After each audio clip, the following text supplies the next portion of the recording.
kid.com, and you can join me every Monday live at 7 p.m. Eastern to learn tips, meet other parents, and share your insights. I can't wait to talk to you, but tonight I have a very special message from our sponsor. Tonight I want to talk about the state of affairs that we are under due to the coronavirus. Unfortunately, many areas are being highly impacted by the coronavirus, and we want to help you as parents prepare for this with your special needs children, and your neurotypical children will probably benefit as well. I want to discuss what you can see on the screen, which is our free online social story, our ebook. It is called What is the Coronavirus? And very simply, it explains what the virus is, how we deal with it, simple things like hand washing. It addresses that we don't go to school, we should stay home to stay safe. And different parts of the ebook, you can actually input your own information to make it more understandable and more in line with what your child needs. So this ebook is free for all of you. You simply need to type the word prepare. Sorry, I forgot the word for a moment. Type the word prepare in the group chat, and we will get the Facebook ebook to you immediately. I believe Jason said it will be sent within an hour of the show if you opt in for the ebook. You can also just simply talk during the show, and you will be sent a copy of the ebook at the end of the show. So I want to introduce Matt, who is with us today, going over how to create a positive learning environment at home. Hi, Matt. And Matt's got his special helper, Willie, with him tonight. Hi, Willie. So tonight we're going to talk about how to create a positive learning environment at home. We know how much everyone is being affected by this coronavirus, and we want you to have the help and support that you need. So welcome to everyone watching. Matt, let's get right into it because this is a pretty big topic. Yeah. So how's everybody doing at home with their kids? We have lots of people talking. I'm excited. Lots of people who want our ebook. That's wonderful. So Matt, first let's talk about setting up a positive sensory friendly environment in your home. Okay, so I know we're all kind of suddenly thrust into this like a bit of an echo. We're all kind of thrust into this new role of being a parent, as well as having to help our kids stay current with school stuff. And we're spending a lot more time with our kids than it's nice on one end, but at the other end, it's like it's a little too much sometimes. It's a bit much for everybody, right? So having some sensory strategies at home, I think, is crucial to know, as well as working around with trying to meet schoolwork and demands on that and stuff like that. So talking about, sorry, it's gonna be the whole show is gonna be like this. By the way, I'm gonna have a monkey hanging on me. But this is exactly what we're going through as parents. We're trying to work and to try and keep our lives on track while dealing with our children and their needs. Yeah, it's been interesting. I know I'm sure we're all in the same boat. So, so number one is one of the, and this is probably parents, anybody dealing with a kid, a neurodiverse kid is going to know this. But setting up like a visual schedule and kind of sticking to some kind of routine I think is extremely crucial. So, like I consider that part of a sensory environment. So, having kind of it does not have to mimic school. It does not have to mimic the stringent schedule of school, but whatever works best for you and your family and your kid or your kids and yourself, and to get some kind of rhythmic flow to the day as best you can. And if you can't do it if every day is different, then that's okay too. Right? I mean, right now, normally this would not be happening, but I got to roll with it. So, but having a visual schedule is great, and it can be, words. I don't have my schedule here right now. Just a second, guys. Don't start fighting. I got the other one down here now. So you're having the what we're doing at 8:00. In the morning we wake up, we get some exercise. We walk the dog from 8:00 to 8:30, stuff like that, and then we try to get into schoolwork, some kind of schoolwork. I even have language arts and math. If it doesn't have to be that specific, whatever you can just have school time or whatever. Sorry, I don't have an example. I was thinking of that, but having that visual schedule is helpful. And if that doesn't work, then having some kind of a lot of our kids are very by the book, black and white. This is what we did yesterday. Why aren't we doing this today? So taking some kind of schedule that they are okay with, and then maybe this is also a teaching opportunity, if you can, to talk about being flexible. I'm sure you're all doing anyway, because you have to. Upstairs for 1 second. So having a sensory-friendly environment is also having options for kids. So I'm going to guess probably the biggest difficulty is meltdowns. It's probably the hot topic, right? So what do we do if my kid's melting down? And a good way to do that, a good option to have is a quiet place for kids to escape to. Be kind of right in the middle of something here. Is getting kids a I'll just use the zones, the color zones, like blue, green. Green is where we like to be. Yellow is we're getting a little silly or we're getting a little hot, and then red when the red zone. So if we're seeing the signs that our kids are in that yellow zone, presenting a sensory activity or sensory strategy at that time is a good place to do it. I was going to have my kid get in his little hidey hole to show you, but he just took off. So I'll just show it to you. So having a small space for kids to kind of retreat to, a quiet place, kind of reducing audio, reducing visual, is a good strategy to use. And I mean, I'll be doing a lot of this today, just walking around here. And this is under my steps. It's just got some pillows. I don't know if you can see, and a weighted blanket in there. And that's Willie's place. I send him in there with a flashlight, and maybe he'll bring some toys. And when he starts he's one of those kids that I can start seeing, and he needs a quiet place. Mm-hmm. My oldest son doesn't really need that as much, but that guy really benefits from having that quiet place. And just reducing words, reducing visual stimulation. If they're going to use their tablet, okay, let them use their tablet in there rather than. And that's what we do with Riley. We actually have the added benefit. She's the only girl, and she has a bunk bed. The top bunk is all her plush and pillows and all kinds of stuff, and she'll take her Kindle and she'll go and she'll sit there, and that's her quiet place. Great. Yeah. And that, having if they're going to use their Kindle or their tablet as a strategy to calm down, I think is okay. I think that to add to that, if you can get some input while they're using that tablet, because sometimes if it's just visual, and then as soon as that visual piece is taken away, like the Kindle or the tablet or the Game Boy or whatever, do they even use Game Boys anymore? It's a whole land. I think it's a Switch now. I don't know. Whatever it is. So giving them some body input while they're using it. So maybe they're in a swing, or maybe they're in a big beanbag, or maybe they're in the quiet place. Something where they're getting input. So or a heavy weighted blanket on top of them. So if I'm going to sit here and I'm going to read my book, that's my oldest son. He reads like a fiend. He reads. As soon as the book is down, he goes from 0 to 60, and he's totally goofy, and it's driving me nuts. So what I found was, okay, I'll if he's going to sit there and read, I'm going to put him in we have an outside swing, and today's actually a really nice day, so I stuck him out there earlier and let him rock in the swing, so he can get, at least he's getting some movement, and that helps with regulation, and that helps with getting some body input.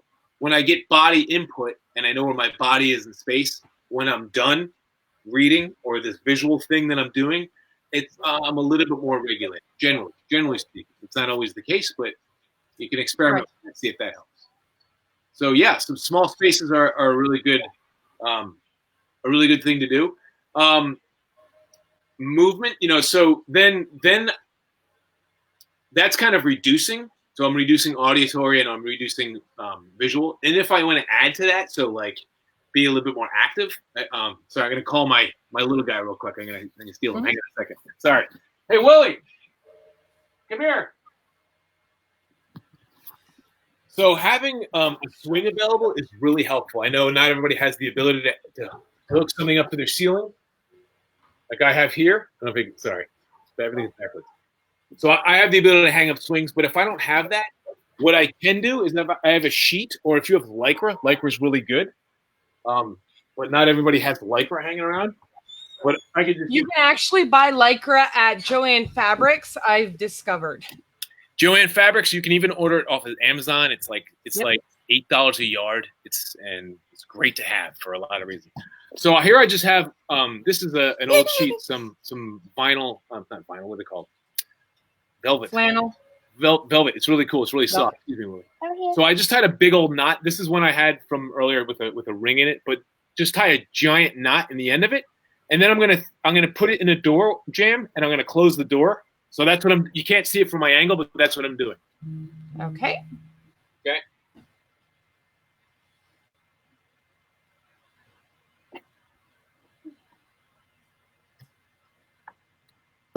Okay, Willie. Hop in there, dude. Hop inside there. No, right here. Just lay down. Right there. There you go.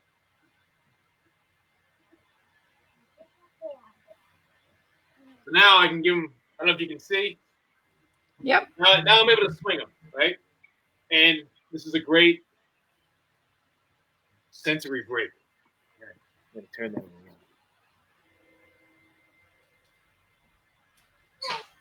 Now I got to swing. And that's not, I mean, if you have two door jams that are across from each other, great, do that. All right, buddy, I'm going to stop you there. You want to hang out in there? So then I'm getting that vestibular, I'm getting all that movement, and it's rhythmic, it's linear, it's back and forth, and that's super helpful. Right. So that's good. Once in a while, I'll use this. Come here, Willie. This is super high tech. You ready? A box with a hole in it.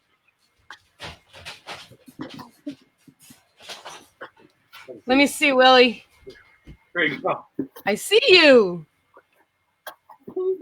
So this helps kind of reduce visual. So if I'm trying to, a lot of you are trying to do some schoolwork. Maybe you're having a hard time with the kids focusing, where they're getting up out of their seat or wherever they're just having a hard time. Put that on the head. It makes it fun because they're a robot or a computer or whatever. And they're also you're kind of reducing that visual a little bit. And almost like you, yes. There we go.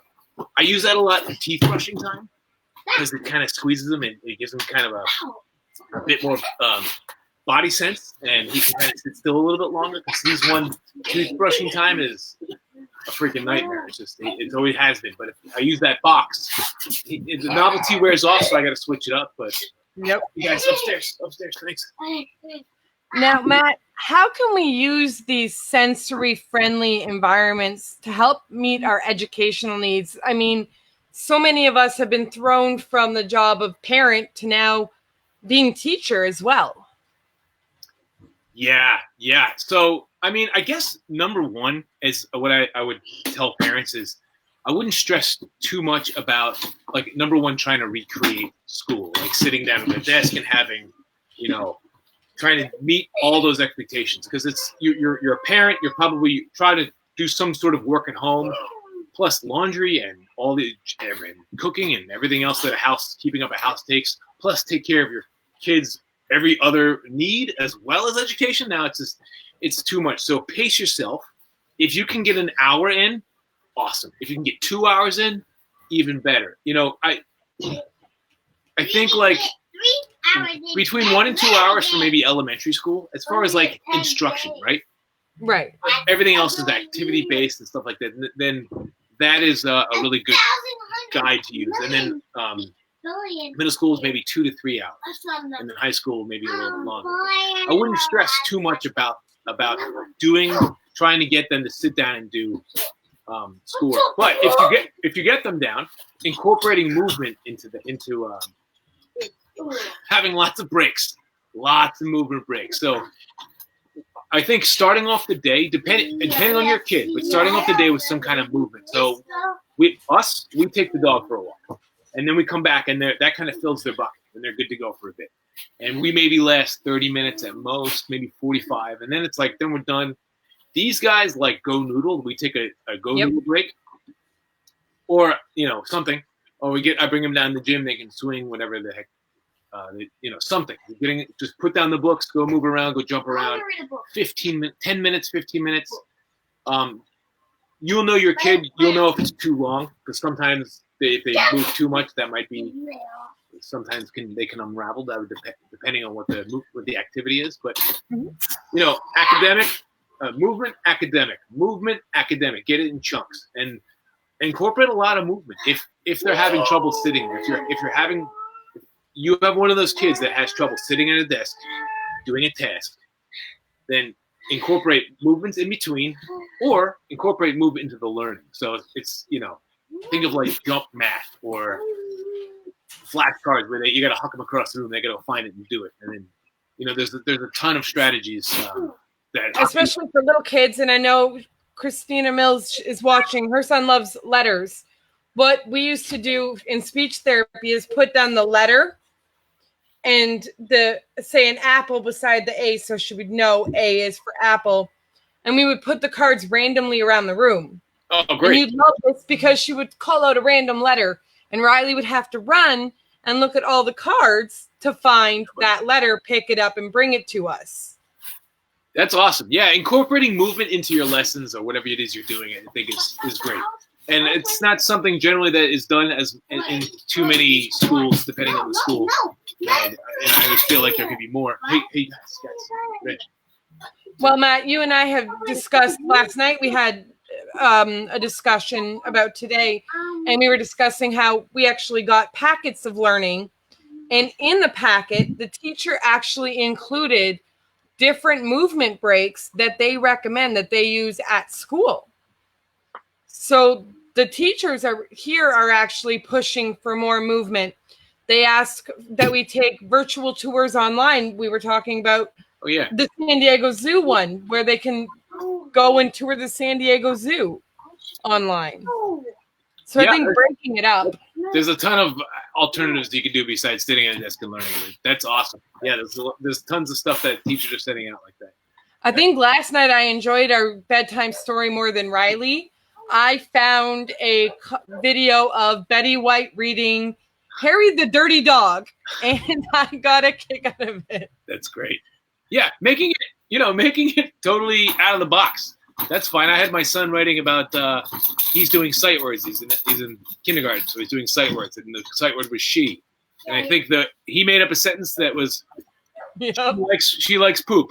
So she is poop. So he thought it was hilarious. But now I got him writing, which a minute before that I couldn't get him to write. So being as creative as you want to be, I think is not that big a deal. And try to make it through the day. I wouldn't sweat it so much until you figure it out and get into your rhythm, because it sounds like we could be doing this for a while.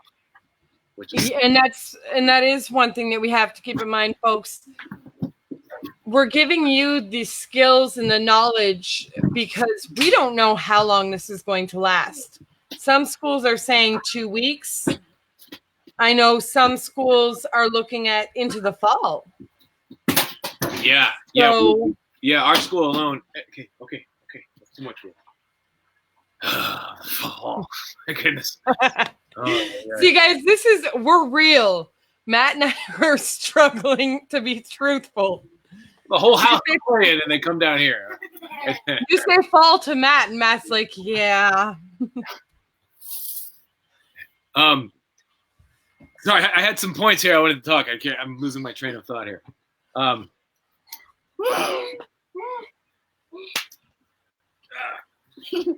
gosh.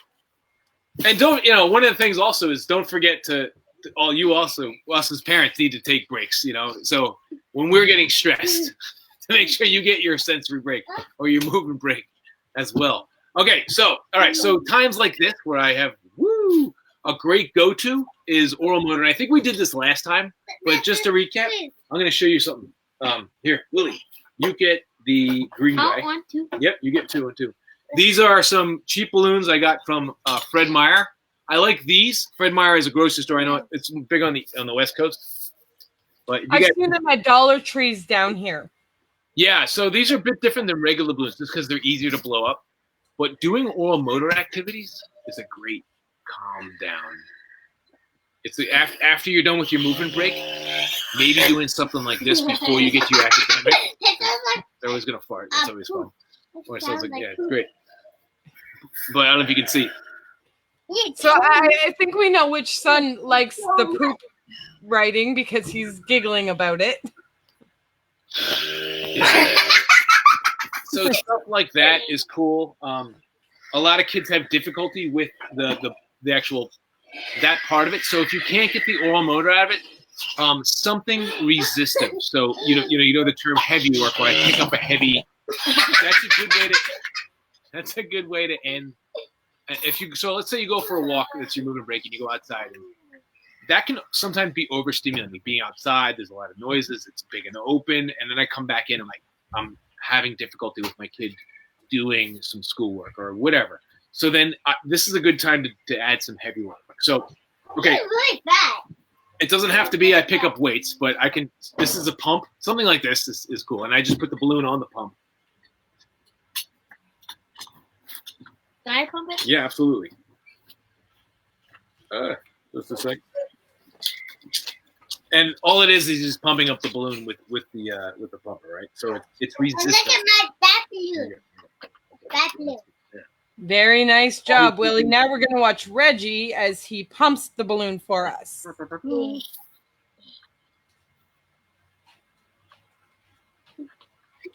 look, that. I love that. See, guys, how he's not doing it traditional. He's fooling around and he's figuring out different ways. That is in itself learning as he figures out how to make it work. Yes. Good point, Jen. So there's, doing a lot of this movement stuff where I have to have a kid like hold midline and we're getting squished by the lycra or the bed sheet and I'm swinging. All of that is building kind of a body sense and is actually helping me learn how to use my body. So maybe some of your kids are struggling with some of that fine motor. Maybe holding a pen sucks. They don't like it. A tool is like an extension of your body. And in order to have an extension of my body, I need to know how to use my body first.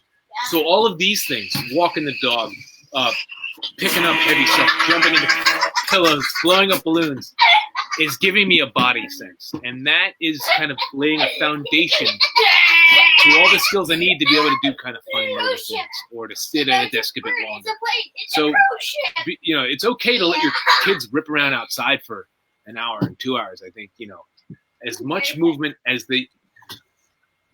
I don't want to sound like I'm talking bad about schools, especially since my wife is a principal, but school restricts a lot of movement. So sitting down for a long periods of time doesn't give you a great body foundation. And some of our kids, this is a good opportunity for you as parents to let kids just rip around the woods or throw some rocks around in the yard or roll down the hill in the front or hide under the pile of laundry and do all these things. It gets when you think of a kid, as we were kids growing up, getting a lot of that outside time a lot more than they have now, or building things, or breaking sticks against trees. That is a great opportunity to build some midline and to build some hand strength and eye-hand coordination by throwing a rock or whatever. It doesn't have to be all outside, but my point is let them move. Let them be outside and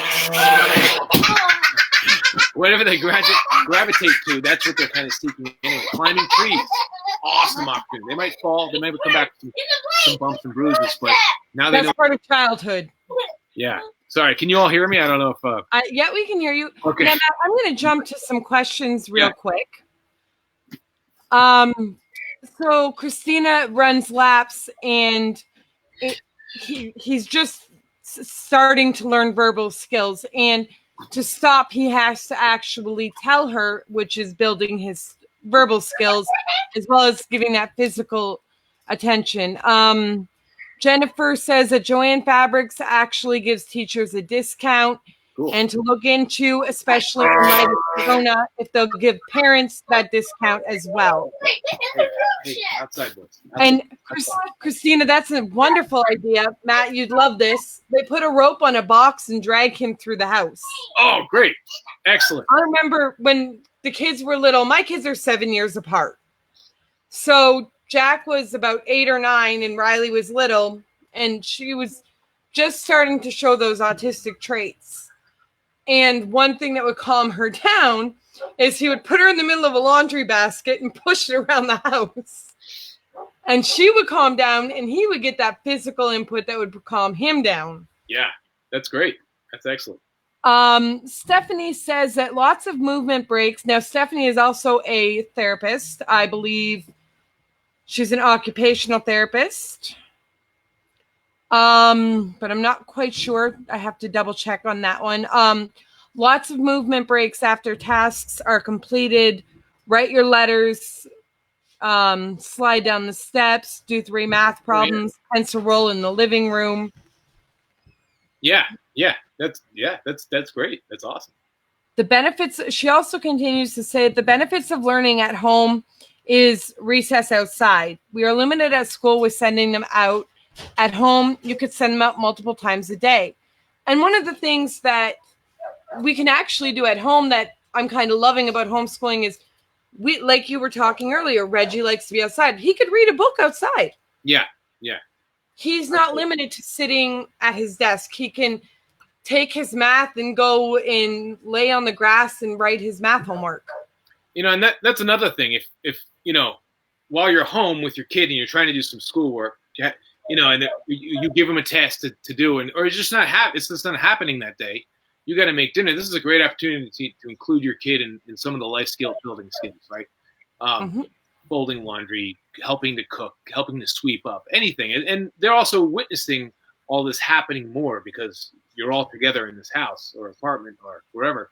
Well, like you and I were talking last night, you can use making a paper airplane into math because you have to figure out the angles. Yeah. And throw the paper airplane and measure how long it went. Great, you're doing some measurement, and you can. And cooking is math. Cooking is math. It's all life skills. Yeah, it's a great opportunity to work on those other skills, and the skills that, are really upfront and realistic. I am going to recommend to parents. It's go on YouTube and look up Lego math. It is a fun way if your kids are into Legos to use Legos to learn math. Like, you take one Lego block that has 4 dots and you add it to one that has 6, and how many dots do you have? And you can use it for fractions. You can use Lego math for almost any type of math equations for elementary age children. Yeah, that's a ton of stuff. Oh, yeah. Now, Angela King says that it's looking like Arizona won't start back until August. Oh, man. So we do have a question for you, Matt, that came up in the last show, and I've been meaning to ask you. Do you have any suggestion as a replacement for W sitting that provides the same type of input? We have one child who does it for calming, and they keep telling his mother to stop because of the pressure it puts on his joints. Well, so W sitting generally, I don't think I've ever heard it put as though they do it for input. Maybe that's the case. It's more that it's lack of core strength and lack of body awareness and weight shift and all that. So that having a wider base where they W sit, then it's less taxing on their core. So that's just an indicator to me that there's less core strength. We have asked him.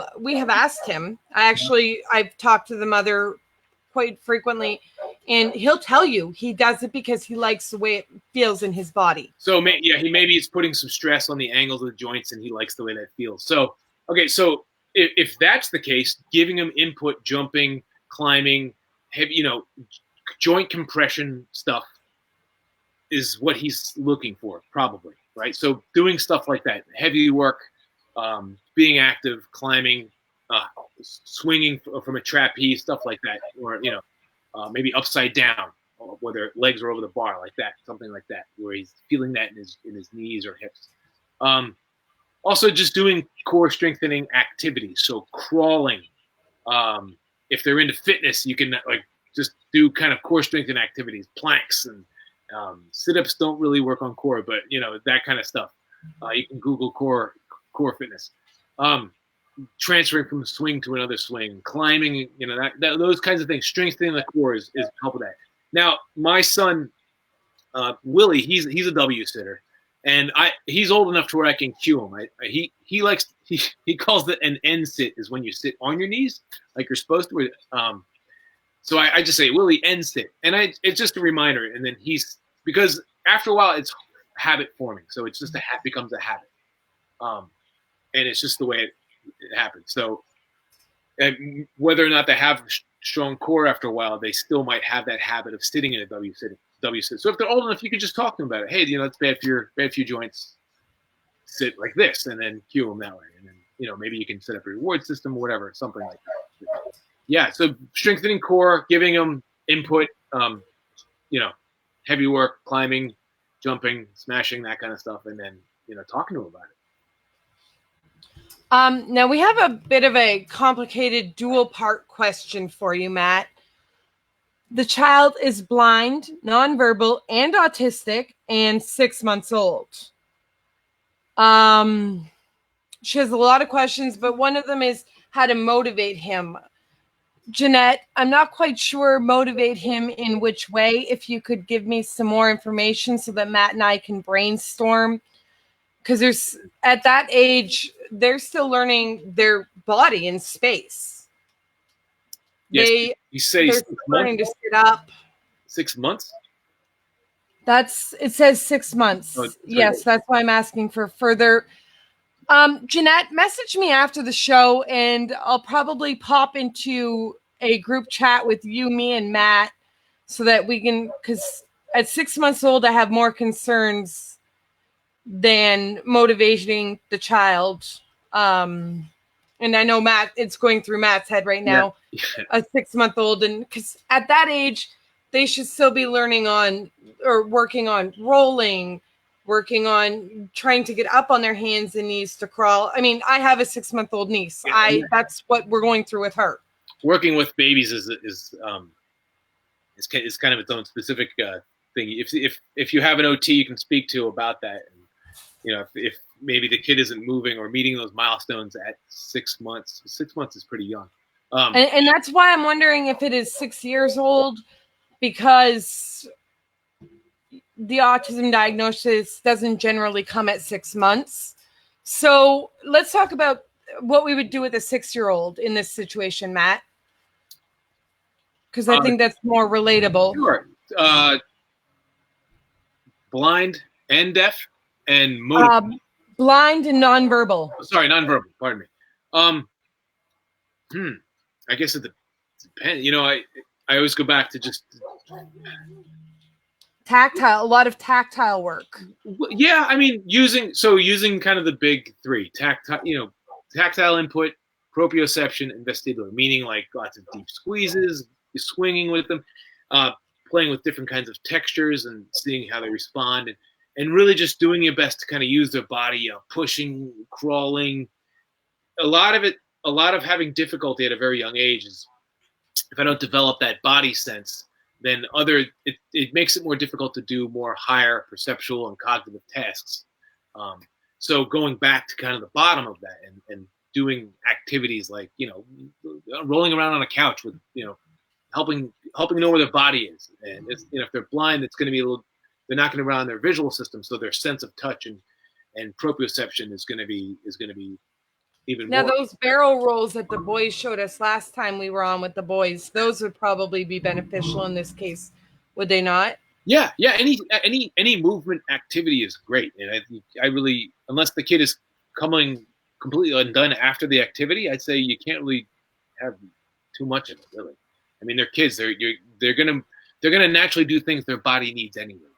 You see kids ping pong around the building or around the room or whatever. It's because they're doing that because their body needs it in order to develop. Right.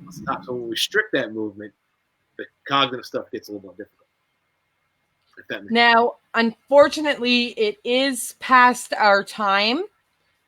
Next week, Matt, you'll be with us again, and we'll kind of get a little bit more in depth on all of this and work out some more to help you guys during this difficult time. As you can see, I'm struggling, Matt's struggling. We're right there with you guys. So don't feel like you're alone in this battle of being a parent, being a teacher, and being on 24/7. We understand, and we are here to support you. We have to pace ourselves.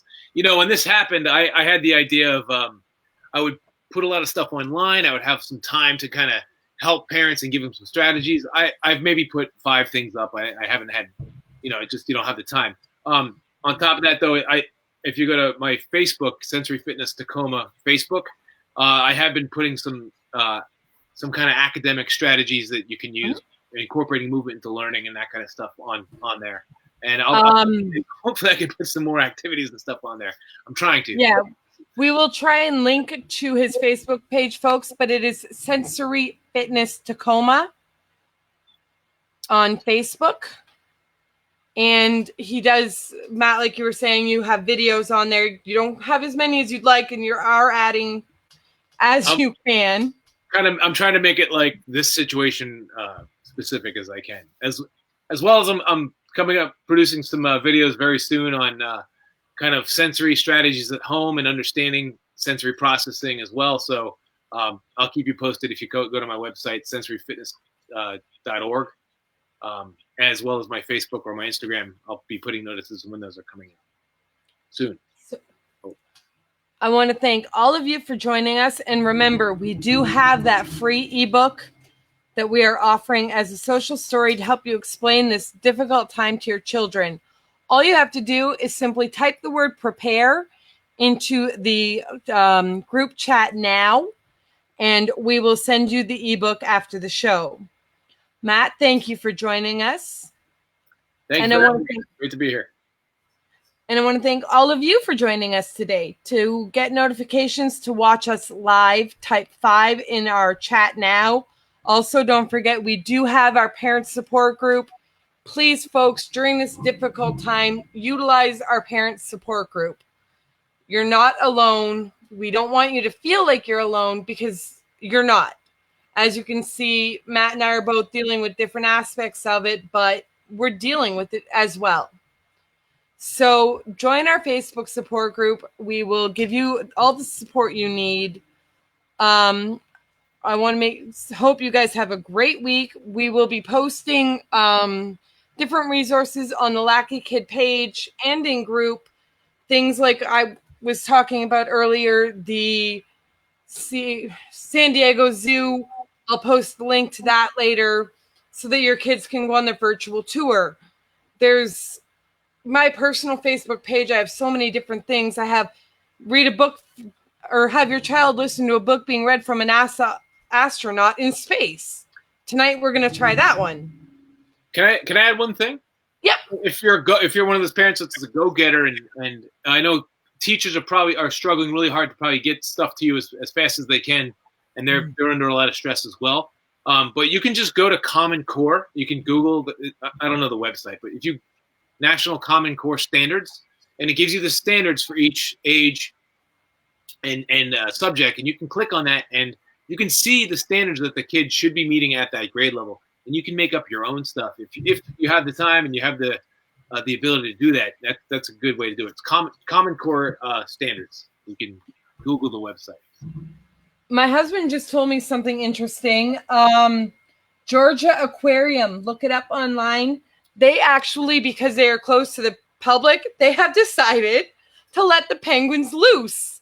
So the penguins are exploring the zoo. That's awesome. So if your kids love animals, I think that's a really fun way. I think I'm going to go check that out when we're done. I'll totally check it out. I think that would be really fun to look at the penguins' reactions to the different animals. Hope they don't go near the tiger. I mean, I can't wait to see the penguins watch the fish swim by, thinking, "Oh, my lunch." Yeah. What is it again? I need to check that out. It was the Georgia Aquarium. Georgia Aquarium. That's what I got a message from my husband slid over to me while I was talking, and that's what he says. So, but there's tons of links, guys. I'll start posting some of the ones I have on my wall in the group. We are making a list of resources for you as we speak with these different types of things so that education is not just one cookie cutter standard.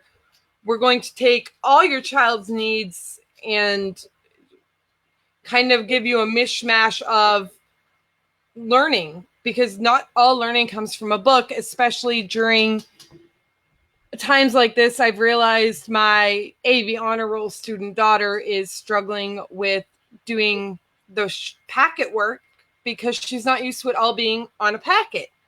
She's used to different ways of learning in a classroom, which we cannot do here. So I have to kind of make up those different learning activities to keep her going when she can't do the work in the way she's used to. So have an amazing week. And remember, I will see you next Thursday live at 7 p.m. Eastern. Until then, remember, empower, support, and educate. Bye.